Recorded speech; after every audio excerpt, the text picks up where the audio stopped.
Welcome back, everyone. This is another installment of MustardHub Voices Behind the Build. In these episodes, I sit down with the people building, backing, and running better workplaces.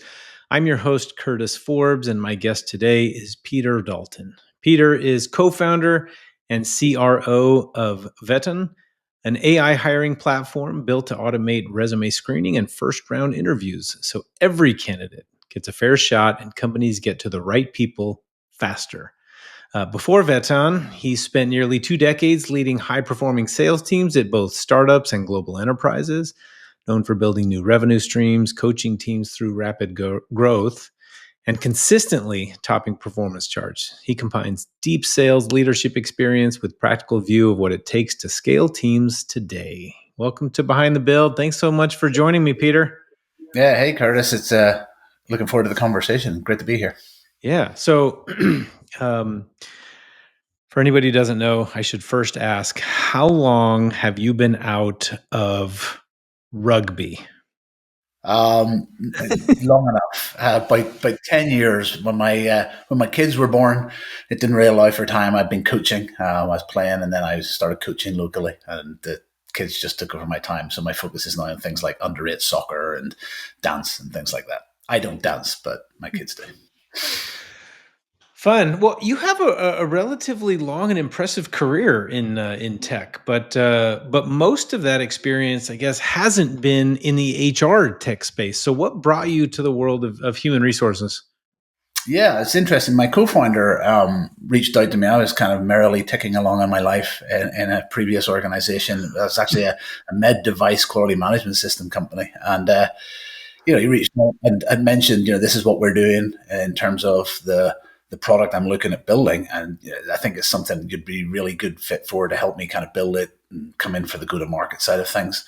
And my first thought was like, HR tech, okay, tell me a little bit more about it. And when we walked through what it was, it really excited me because, I've been on both sides of the equation, being a hiring manager. I've hired at organizations, and I've been the candidate applying for roles.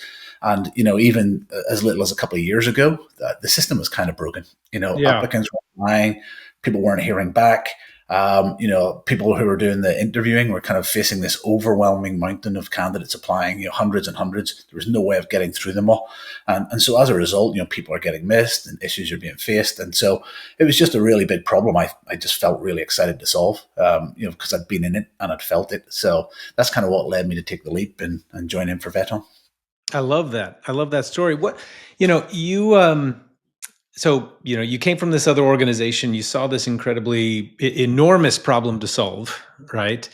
Is this your first jump into entrepreneurship? What excited you most about that? Because I love learning about what drives, founders and co-founders to kind of start their own businesses or be part of that journey.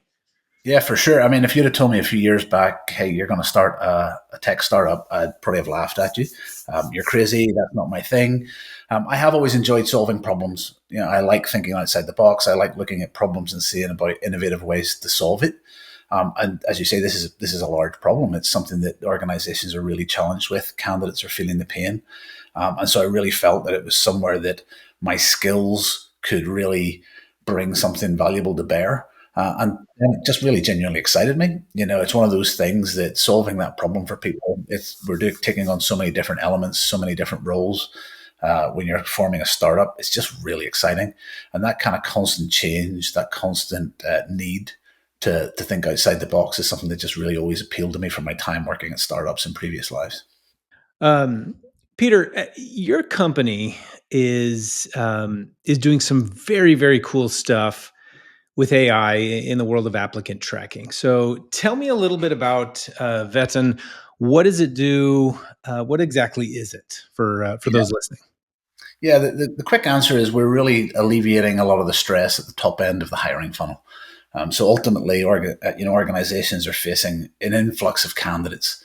applying for roles, sometimes in the thousands. And a lot of those candidates are fake. Some of them, they're not even human beings. They're just Yeah. robots applying. Some of them are just grossly underqualified. People hitting easy apply on 500 jobs. And, ultimately they're faced with this mountain of people to try and get through. And so to be respectful of the candidate's experience, how do we get through that noise and get to the really good fit candidates faster? So our platform actually does that through screening resumes automatically and then sending them through to an AI interactive two-way dynamic AI conversation to really screen and understand the real fit candidates and then forward those on to the hiring team so they can get to those candidates faster. I see that a lot. In fact, I hear about that a lot where, there's countless applicants that actually look amazing on paper, but they're not real. Where are they where are they coming from? And why are we actually seeing that? Like, just out of curiosity, what do these bad actors have to get out of it? Yeah, I mean, there's different elements. Some of them aren't bad actors. Some people are just desperate for jobs, and so they're inflating their CVs and resumes to try and fit the position better than they're actually qualified I for. see. So they're real people, just with Sometimes, not yeah. real skills. Sometimes, yeah, but then the bots and things, it's really about data probing, trying to capture information, get information from the organization. Sometimes it's just about getting equipment or paychecks, the initial paycheck for a month before then anyone figures it out. And there's actually been documented cases of this happening. People actually hiring fake candidates and looking at paychecks, and then there being nothing on the other end of it. I think there's actually been arrests made and things. So, it's a problem that's actually becoming very, very real. And, remote work is making it more prevalent. It's not because of remote work, but, the fact that people aren't on site and can't be seen some of these times, it makes it much harder to detect. So having something that kind of helps screen that out at the early stages is becoming more and more vital. That's unbelievable. And then on the flip side, you hear so much about tools, technology, sometimes weeding out folks who don't have an opportunity to get seen, whose resume, right, or application doesn't get surfaced because of the overwhelming influx of how many are coming through. Hiring managers simply don't have the time, the tools, the bandwidth to go through all 500, 5,000, applicants that come through, which can be demoralizing, I think, for a lot of folks who are in the job search, who have been doing it for a long time and feel like they're not really getting a fair shake. And so it sounds like this is a solution to make sure that everybody has an opportunity to get seen. Yeah, and that's really our mantra, right? Is to give everybody that chance and that opportunity. So it benefits both sides. So the organizations get to see the really great fit candidates that they might otherwise miss. And the candidates get a chance to have their voice heard and just have an opportunity to share their skills and experience. A lot of systems out there, they filter out based on keywords. Our resume screening doesn't do that. It actually reads the content of the resume and understands their skills and achievements. But if it's filtering out in keywords, you could miss a really great candidate just because they missed one word from their resume, and it's kind of a ridiculous situation. So, Yeah. how do we make sure that that doesn't happen? And like I say, this is to benefit both sides of it. There's a little bit of a them and us that's going on right now. Candidates aren't trusting organizations, and organizations are saying all the candidates are fake, and it shouldn't be that way. And I think by producing something that helps cut through all of that and get the real candidates in front of the organizations faster and cleaner, I think that's where the real value comes through. Tell me about the organizations that come to you, or we don't have to name any names, but what kinds of organizations come to you? What are the challenges that they're experiencing? Is it just the volume? Is it the quality? I'm kind of curious, or the solutions that they're actually looking for, when they come your way. Yeah, and I mean, a lot of times it's the volume element, but volume can mean a couple of different things. You've got the obvious volume with enterprises that we work with. They've got tens of thousands of applicants on a monthly basis. That's the kind of volume that people think of when they think of high volume. But we do work with, startups and scale ups who are trying to hire. They've got one recruitment person hiring for 15 roles. That's just an impossible level of volume. So to those large enterprises, they wouldn't think it's anything, but to that recruiter, it's everything, So we work with all different sizes of organizations who are just finding a way to streamline that process and get to the good candidates faster. And then you did mention it, that quality of hire is important. Having consistency throughout the interviews, You get three different people doing it, the interviews, and they can ask three different questions in three different ways, and depending on their own personal bias or whatever else, the outcome can be different each time. So providing that consistency and that quality of hire is something that's really important too. So any organization that's looking for that tends to think and come to us and have those conversations. But it's no one specific industry or sector. It's across everything from blue collar work, manufacturing, healthcare, tech, software. It's a problem that faces every organization. It really does. And do you have an ICP, or I'm curious, like where did you start? Was it with enterprise level? Was it typically for white collar, or was it in the super high turnover, more small business verticals? I think, staffing and recruiting firms jumped at it straight away. Their whole business is built around, hiring with efficiency and quality and protecting their brand. So that's they were the first ones to kind of dip their toes in, because corporates still have this concern about, well, AI, do we really want AI to be our candidate's first experience? I have my own thoughts on that. That's but a separate conversation. But ultimately, as those organizations started to warm to it, we've started to see the corporates come in more and more. And we see it, a lot of times, things like, software engineers, things like that. There's really, really high application volumes in those sorts of roles. So tech companies are really leaning on this as a way of streamlining that sort of thing. But yeah, we've worked with healthcare organizations, tech companies, there's no one specific org. So Veton is all about AI. Are there companies you work with, or organizations in general, that are sort of eager to embrace this? Because you mentioned, right, corporate. I think at the corporate level, some of them are really concerned, right? I think that was a pretty good word. Concerned that was going to be the first touch for applicants. Do you see a lot of reluctance just in general to use AI tools, or are folks starting to invite it more into their regular workflows? Yeah, it's really broad. I don't think there's not too many people who are kind of in the middle. There's a lot of people that jumped at it. They're embracing it. They realize that this is the future and the way things are going. And so they're really jumping in. We want to be at the forefront of that wave. We want to get this in. We want to make sure that we're doing it right. And so they're jumping at it. And then there's no one really in the middle. But then at the other end, it's like, yeah, there's no way we're going to do this. AI, we don't want to implement that. We don't think it's human enough for the hiring process. And, no matter what you say, they won't really embrace it. I feel that at some point they're going to have to, the way the world is going. I think it's going to happen whether they like it or not. But ultimately, that's kind of the view of some. And I don't think there's not that many people who are sitting in the middle. It seems quite a polarizing subject. Yeah, no, that's fair. I mean, I kind of see the same thing, right? It's you're either in a crowd of people who use it every day, or people who haven't even tried using AI at all in their life.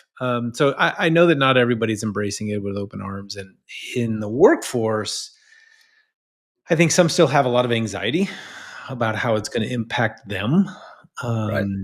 Both the people sitting in the side of the table that's doing the interviewing, the HR teams, and then some on the other side of the table, right? The workers who feel like they might get replaced from it, or they might not be able to get jobs or hired because their skills can be replicated by some agents. Yeah. So they fear it's going to take their jobs, and a huge portion, I think, of entry level and maybe less skilled workers are where they're going to end up unemployable. Curious your take on that. I mean, is that a legitimate fear? What do you see with regard to how people are using your technology and the roles that they're looking for? And how can business leaders, I think, if it's not a legitimate fear, how do they assuage that kind of worry? Yeah, no, it's a great question. I think it's definitely a legitimate fear. Whether it's as bad as some people think or not, I don't know. Certainly from my own experience on the hiring team side, the way I always discuss this is we're not removing recruiters from the process. We are freeing recruiters up to focus on what they signed up to do in the first place. Recruiters didn't sign up to read hundreds of documents and do a bunch of admin. They signed up to form human connections and understand who's going to be the best fit for their organizations, and then manage them through the life cycle with that organization. So the way we see this is it's a tool, right? It's, you're going to drive in a nail. You could use a shoe or you could use a nail gun. Both will get the job done, but one of them is going to take a lot longer and one of them is going to be much more efficient, but they still need somebody to either swing that shoe or use that nail gun to kind of make it work. So I think, In certain areas, it's not so much that the jobs will be removed, it's more just that the jobs will change and it will look very different. And I think that's a really big piece for, the leadership as they're bringing in AI, is making sure they clearly communicate with their teams. This is what we're doing. This is why we're doing it. And this is what it means for you, managing those expectations that it's not to replace you, it's to change your role from this, more sort of admin kind of day-to-day type role to this more strategic, revenue generating or whatever kind of role that's sitting on the other side of that work that you don't get to normally because you're too busy with the admin stuff. First of all, I can see why you're such a high performing salesperson. That it's a really good visual, and I think that it kind of hammers home Nice. why this is such a great tool. That was pun intended, so I hope that landed well. But it makes me curious because you just mentioned something about leadership and bringing in tools like this. Do you find so with those companies that have brought this in, with those where corporate has brought this in and wanting to implement this tool, do you find that it's mostly at the request of the HR leaders or the folks in that HR space who are doing the hiring, who are making the requests for tools like these to improve their lives? Or do you see this as leadership bringing this to the table and saying, here's something new, I want you to use it? Yeah, I think it's driven a lot of times by the leadership. Where we Interesting. see the most success, though, is when the leadership get buy-in from their teams. So we have seen situations where there's been a lot of friction because the leaders decided that this is going to streamline the things they care about, the quality of hire, the speed to hire, all of that kind of Right. stuff. But they haven't communicated to their team, this is why it's going to be valuable to you as well. And so that kind of friction comes up because then, to your earlier point, well, this is going to replace me. I'm going to be out of a job. We've actually seen recruiters test the platform and give the feedback to the leaders. Oh no, it was terrible. It was rubbish. And we've listened back to their interviews and been, that was really good. And, there's that suspicion that it's like, they're just nervous about this. Of, that is really good. Do they need me if this works? And so I think that's the really key element, like I say, is just managing that change and that perception of this is what we're doing and this is why we're doing it. You're not losing your job. We're just making sure that when you do your job, it's the more efficient, more strategic type tasks. So I'm curious how often you find yourself or somebody in your organization in the middle of that conversation, right? Because we're so early in AI, right? And the adoption is while obviously technology is moving faster than the speed of light, right? There's some slow to adopt, there's some fast to adopt, right? But throughout the organization, there's going to be some quicksand.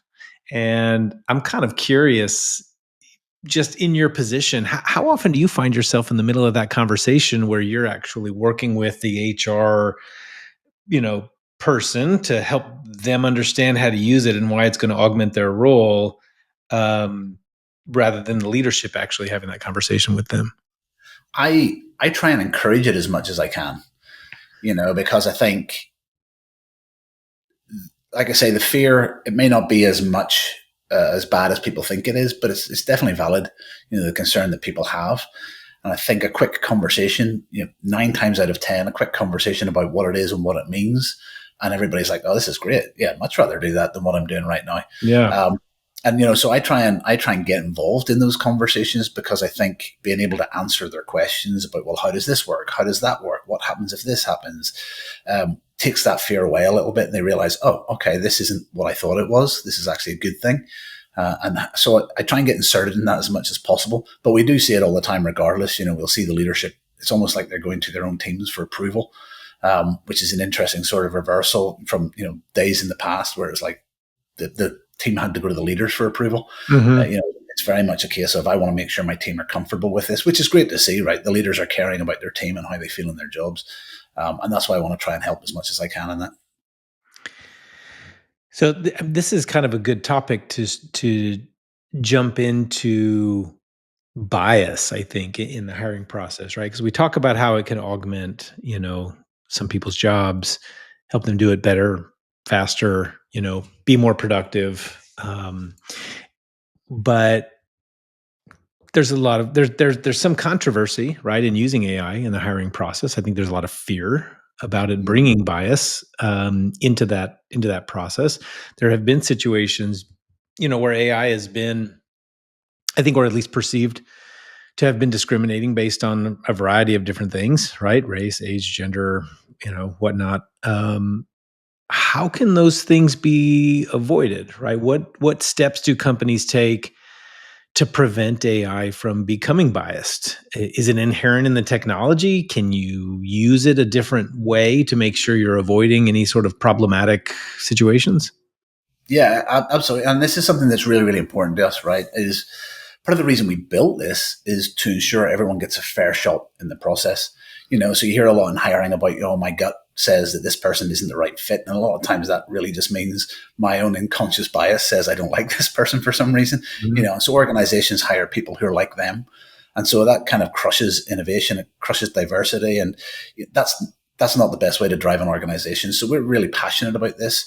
So I can't speak for all organizations out there because there have been certain situations, but there's things that we've been very mindful of in terms of building layers within our platform to ensure, it's programmed to make sure it cannot ask illegal questions.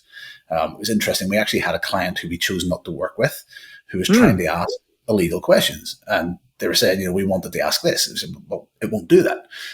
That's not a good question to ask. And they're like, well, your AI just keeps sending people through, even though we tell it not to ask this. It's like, good, it's doing its job then.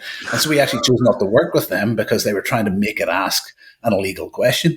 And so we've built those layers and those protections around it to make sure, it redacts, it doesn't care about the person's name. It redacts their personal information. If they have their date of birth on the resume, it ignores it. We've programmed it to ignore all of these things. It's literally just looking at the job description and the person's skills and experience. Do they line up? It doesn't care about anything else. All the other parts of the hiring process then are left to the humans at the other end. This is just screening out those initial stages to say, can this person do this job? Yes or no? And we've built a lot of safeguards into that. Things like lie detection. We know there's ones out there that use facial recognition patterns for lie detection.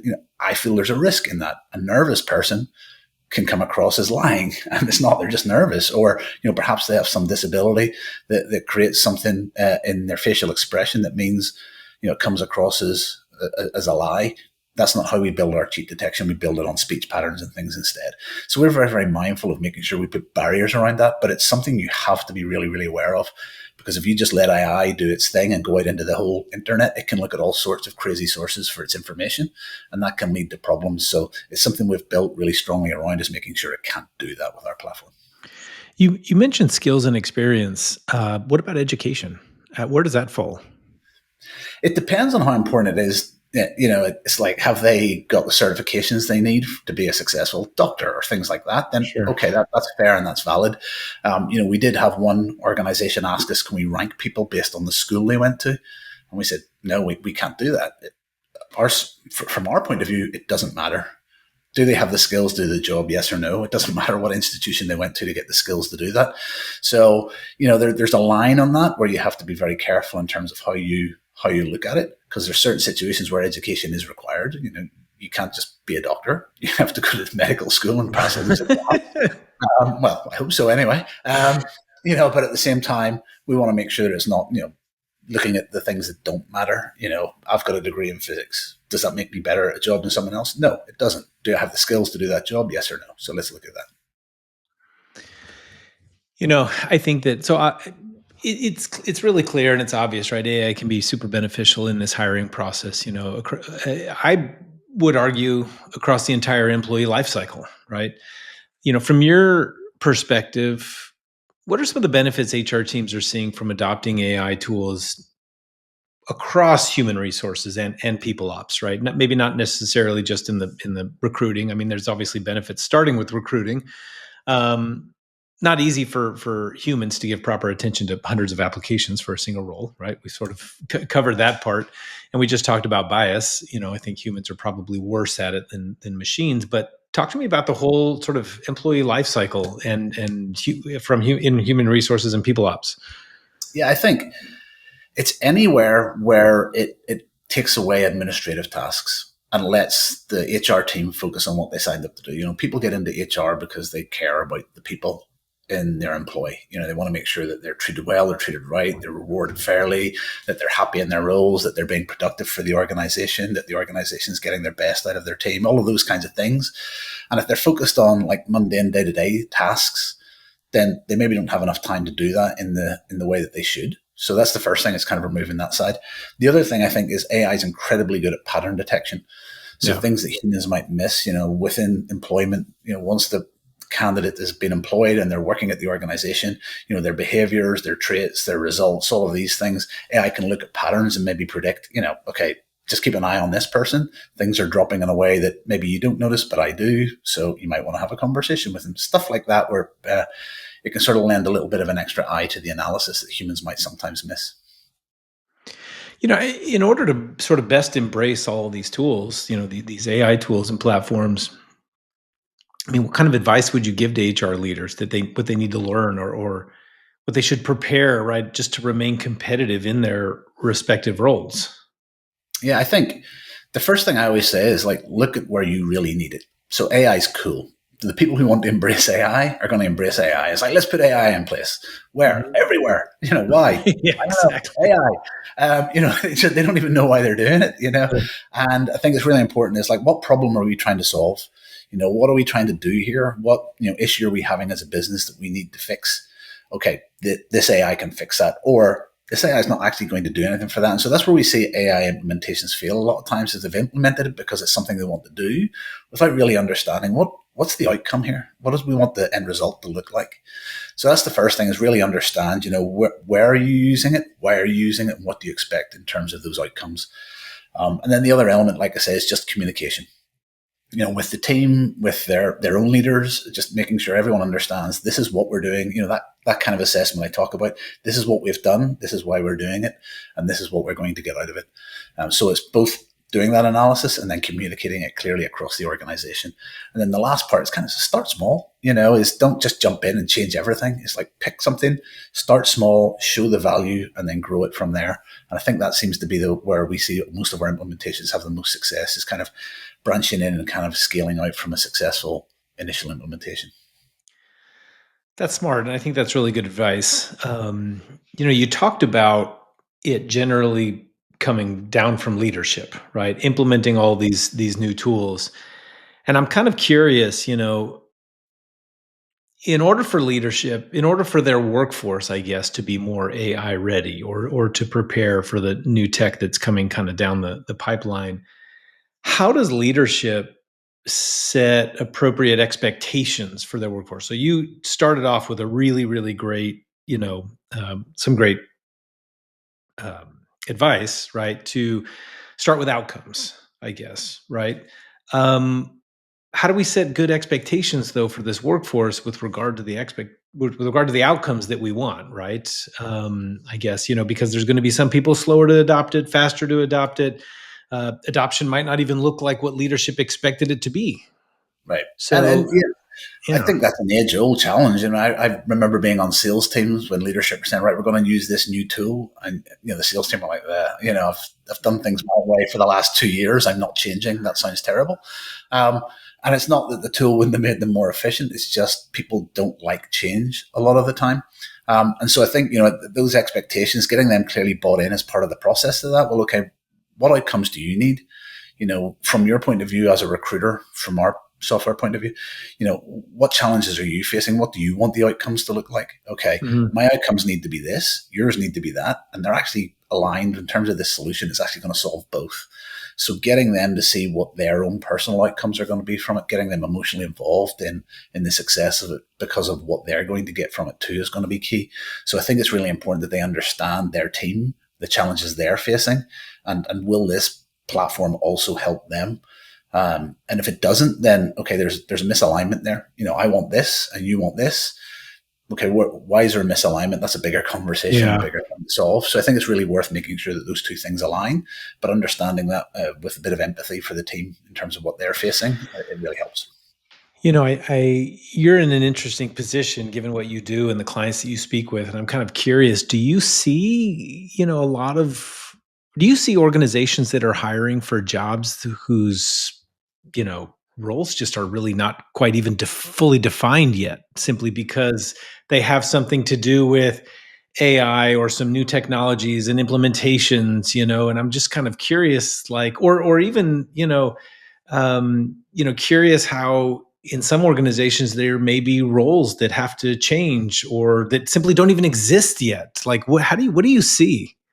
Yeah, I mean, it's just moving so fast. I think where the mindset needs to be, I believe, is hiring on skills, certain types of skills, hiring on an appetite for change and uncertainty. I think making sure people are comfortable with change because it's going to change. You said yourself, it's moving at the speed of light. You know, the one certainty is it's going to be different in a year than it is now. Yeah. So, how's this person going to handle that? What base skills do they have versus hiring for a job title as such? Because that job title might change because the role will change. But what skills do they have in terms of how they work with people, in terms of how they communicate, in terms of how they solve problems, in terms of their knowledge of the specific skills and qualifications for your particular organization. Instead of hiring for a job title, hire for those skills, hire for appetite for change. And I think that's kind of the way we need to look at it because, yeah, it's going to be different. It's going to change and evolve so fast. Does Veton provide any kind of consultation like that to help organizations hire better or things to consider to make their own process, I don't know, have better outcomes? We're a little bit mindful of advising organizations and like listen, you need to hire people like this. We can help them as they're going through the hiring process for particular roles in terms of working with them and communicating with them of, well, what do you expect in terms of what makes someone good for this role versus doesn't? Okay, are you articulating that clearly? Do you understand that clearly? Because that's the big thing with any interview, even human interviews. If you don't really know what you're trying to hire for, you're going to ask disjointed questions. You're going to be looking for the wrong things, and you're going to make a bad hire. Yeah. And there's lots of organizations and people out there that do really good jobs of helping organizations understand, well, what are we hiring for, why, and how. Once they have that defined, we work with them a little bit in refining, well, okay, how do you get to that? What are the sorts of things you need to look for at this early stage of an interview to see, does this person have those skills and qualifications or do they not? I'm curious a little bit about the platform. Is it like typical B2B SaaS software where I can actually just sign up and put in the things that I need to and get going? Does it require some consultation or to work with an account manager to kind of help me put it together? What's the process to get started? Yeah, I mean, it is something you can set up and just get rolling with real easily. And we have seen organizations do that. A lot of times they'll sign up, I'll offer an onboarding call. My team will get on the onboarding call and like, right, well, we're already running interviews. So can you help us? It's more Q&A. So it's more of that consultancy. Okay. Now, that said, I think there's huge value in having conversations with myself or the team because ultimately it's more about that change management around what you're trying to do. The solution itself is incredibly easy to use. Okay. But, what are you trying to achieve from this? What outcomes do you want to achieve? So that whole assessment thing I spoke about earlier, what are we trying to solve for? What do we want the outcomes to look like? We can help with that part and the articulation of that. And I think, getting that right before you purchase the software means that your implementation is going to be much more successful. So technically very easy to set up. You could absolutely do it. And we've got some really small organizations that use it. They don't need us. They know right. There's 4 or 5 people in the organization and they're like, let's just do this. That's fine. But for those larger organizations, I think there's a lot of value in terms of setting up those calls first. Yeah, for sure. So keeping an eye towards the future, kind of getting back to that, tell me some predictions for the future of work. What do you think is going to change? What's going to be the most dramatic change that you see coming down the pike? Wow. I think it's just that. It's just change. I think people are going to have to be more comfortable with uncertainty.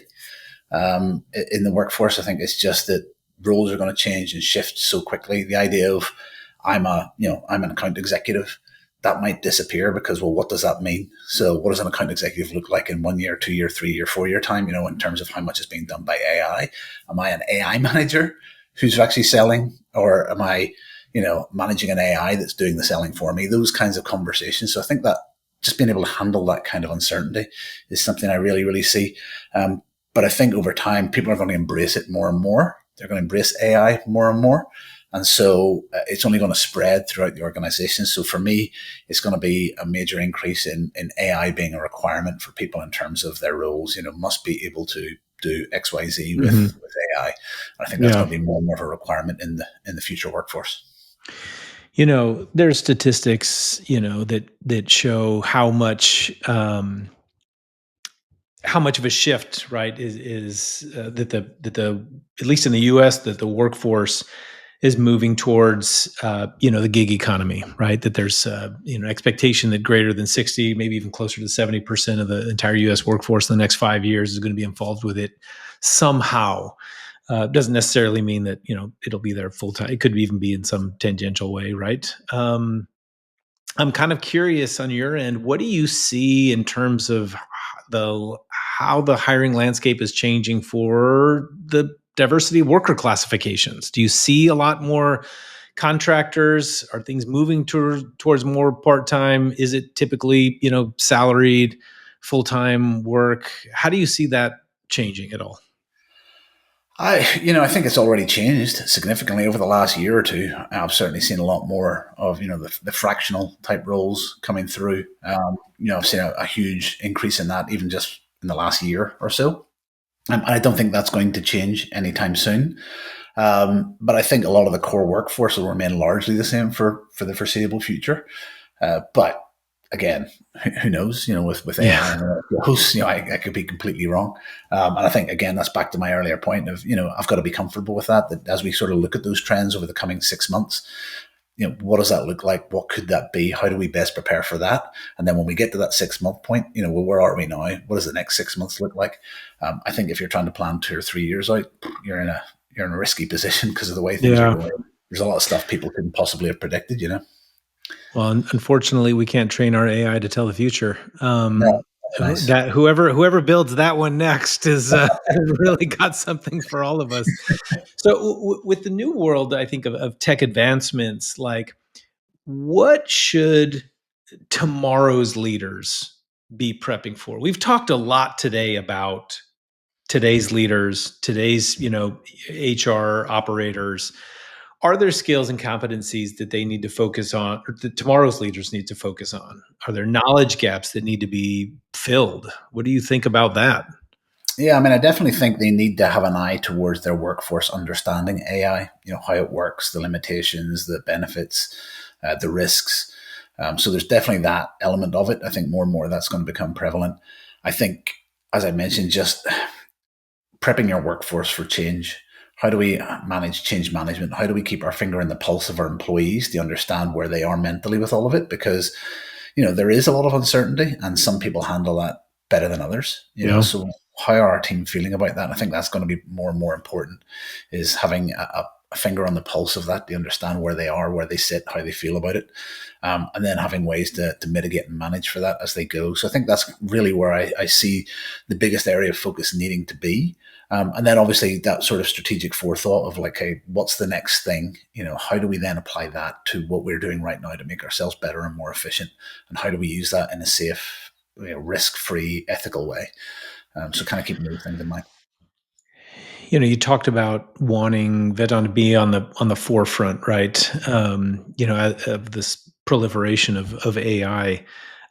With all that advancement, I'm kind of curious. I mean, what do you think your own work is going to look like here in the next 2 years, 3 years, 5 years, 10 years? Do you see anything changing with the work that you do or that your company does?